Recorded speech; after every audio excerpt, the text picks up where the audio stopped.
प्रधानमंत्री को लगता है कि जल्द ही इकोनॉमी पटरी पर आ जाएगी। इंडस्ट्री चेंबर सीआईआई की सालाना बैठक में प्रधानमंत्री मनमोहन सिंह ने कहा कि मौजूदा हालात को देखते हुए निराश होने की जरूरत नहीं है। उन्होंने इंडस्ट्री को सरकार पर भरोसा रखने की भी सलाह दी और कहा प्राइवेट इन्वेस्टमेंट बढ़ाकर ही ग्रोथ में तेजी लाई जा सकती है। More seriously, I do believe that the role of government at this stage is indeed crucial. I do not believe our future is 5% growth. We grew at an average of about 8% in the last 10 years, and we can get there again, and that should be our combined endeavor. But this calls for speedy and decisive governmental action. प्रधानमंत्री मनमोहन सिंह ने FDI policy में बदलाव लाने के संकेत दिए हैं। उन्होंने कहा कि सरकार एफडीआई पॉलिसी पर गौर कर रही है और आगे जरूरी कदम उठाए जा सकते हैं।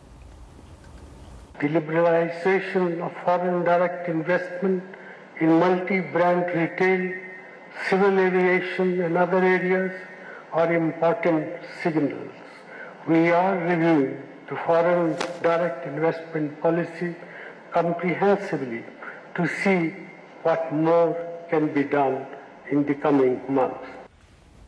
लेकिन इंडस्ट्री के दिग्गजों का कहना है कि इकोनॉमी में सुधार के लिए वादों के साथ सरकार की तरफ से पुख्ता कदमों की जरूरत है।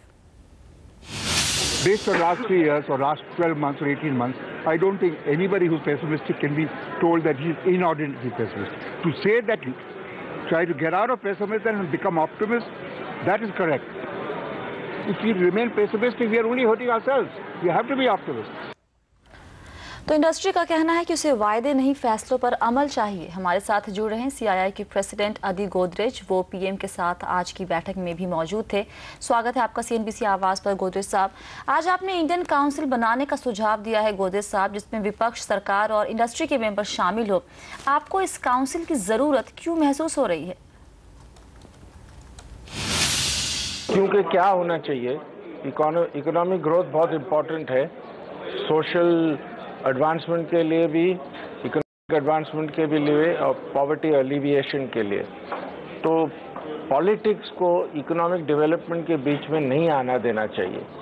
तो मैं समझता हूँ कि इस तरह की काउंसिल जो हो, जहाँ ruling party कोalition members, opposition party के लोग हो और दूसरे भी स्टेक होल्डर हो, जैसे कि इंडस्ट्री, सोशल एरियाज, तो इससे बहुत फायदा हो सकता है और ग्रोथ आगे बढ़ सकता है।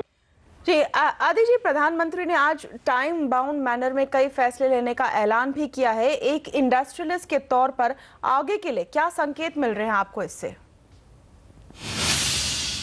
नहीं, ये बहुत अच्छा स्टेटमेंट था पीएम का, और जो सीसीआई फॉर्म हुई है उससे ये इस तरह के डिसीजन जो हो सके थोड़े हो गए हैं, और भी जो हो जाएंगे तो जरूर ग्रोथ इम्पेटस को बहुत फायदा होगा।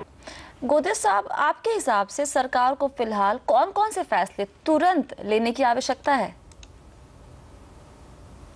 नहीं, कई स्टेप्स है। पहले तो कई स्टेप्स तो ऑलरेडी ली गए हैं और 2-3 और स्टेप्स लेना चाहिए। पहले तो जीएसटी इम्प्लीमेंट करना चाहिए। ये बहुत बड़ा रिफॉर्म है, इससे बहुत फायदा होगा, बहुत ग्रोथ बढ़ेगी। दूसरा, जो सेंटिमेंट नेगेटिव हो गया है, खास करके बारगाम में रेट्रोस्पेक्टिव अमेंडमेंट से, गार से, दूसरे लेजिस्लेशन से, उसको दूर करना चाहिए। और तीसरा, इंडिया का जो ईज ऑफ बिजनेस लिस्ट जो वर्ल्ड बैंक पब्लिश करती है, उसमें बहुत लो रैंक मिली है इंडिया को। वो रैंक बढ़ाने का कोशिश करना चाहिए, ईज ऑफ बिजनेस बढ़ाना चाहिए।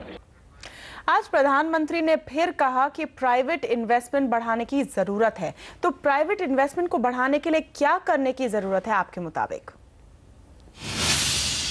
हाँ, इन्वेस्टमेंट बढ़ाना चाहिए।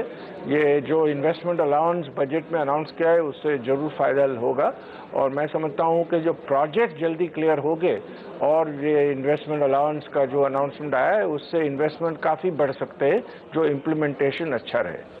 गोदरेज साहब, कुछ जानकार ये मानते हैं कि चुनाव होने तक निवेशक इंतजार कर रहे हैं। आपको भी लगता है कि चुनाव के बाद ही निवेश बढ़ेगा? नहीं, ऐसा नहीं होना चाहिए और होगा भी नहीं। जो इम्प्लीमेंटेशन अच्छा रहेगा और पॉलिसीज अच्छी रहेगी तो तुरंत इन्वेस्टमेंट शुरू हो सकता है। शुक्रिया गोदरेज साहब हमारे साथ जुड़ने के लिए। इधर उपाध्यक्ष बनने के बाद राहुल कल पहली बार इंडस्ट्री से